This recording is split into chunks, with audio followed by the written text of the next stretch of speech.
নয়াদিল্লিতে ককরোচ জনতা পার্টির নেতৃত্বে হওয়া এক বিক্ষোভে ভিড় বেড়েছে, যেখানে বিক্ষোভকারীরা শিক্ষামন্ত্রী ধর্মেন্দ্র প্রধানের পদত্যাগ দাবি করছেন পরীক্ষার প্রশ্নপত্র ফাঁসের অভিযোগে।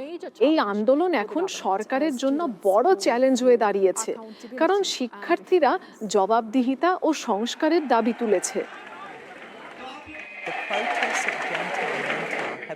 জনতার মন্টরে চলা এই বিক্ষোভে ভারতের নানা প্রান্ত থেকে শিক্ষার্থী ও সমর্থকরা যোগ দিয়েছেন, যারা বলছেন দেশের প্রতিযোগিতামূলক পরীক্ষার স্বচ্ছতা নষ্ট হয়েছে। বিক্ষোভকারীরা দোষীদের বিরুদ্ধে ব্যবস্থা নেওয়ার দাবি জানাচ্ছেন এবং জোর দিয়ে বলছেন যে শিক্ষামন্ত্রীকে পদত্যাগ করতে হবে। এই আন্দোলন এখন অনেক বড় হয়েছে। এখন এই আন্দোলন সারা দেশে ছড়িয়ে পড়েছে, আর দেশের যুব সমাজের দাবি খুবই সহজ ও স্পষ্ট।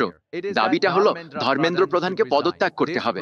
ককরোচ জনতা পার্টির এই জনতার মন্টরের বিক্ষোভ ধর্মেন্দ্র প্রধান পদত্যাগ না করা পর্যন্ত থামবে না।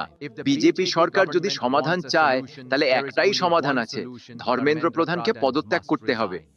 ধর্মেন্দ্র প্রধানকে পদত্যাগ করতেই হবে। প্রধানমন্ত্রী নরেন্দ্র মোদী প্রতিশ্রুতি দিয়েছেন পরীক্ষার প্রশ্নপত্র ফাঁসের সঙ্গে জড়িত কাউকে কঠোর শাস্তি দেওয়া হবে, কারণ এই বিতর্ক নিয়ে তার প্রশাসন চাপের মুখে পড়েছে। তবে বিক্ষোভকারীরা বলছেন তারা শুধু আইনি ব্যবস্থা নয়, রাজনৈতিক জবাবদিহিতাও চান। এখানে আমার ভাই বোনেরা দিল্লি পুলিশের কারণে অনেক কষ্ট পেয়েছে। আমি তাদের কখনোই ক্ষমা করব না। আমি শুধু মোদীকে বলতে চাই, ধর্মেন্দ্র প্রধানের সঙ্গে তাকেও পদত্যাগ করতে হবে। ছাত্ররা বলছে তাদের দাবি পূরণ না হওয়া পর্যন্ত তারা আন্দোলন চালিয়ে যাবে।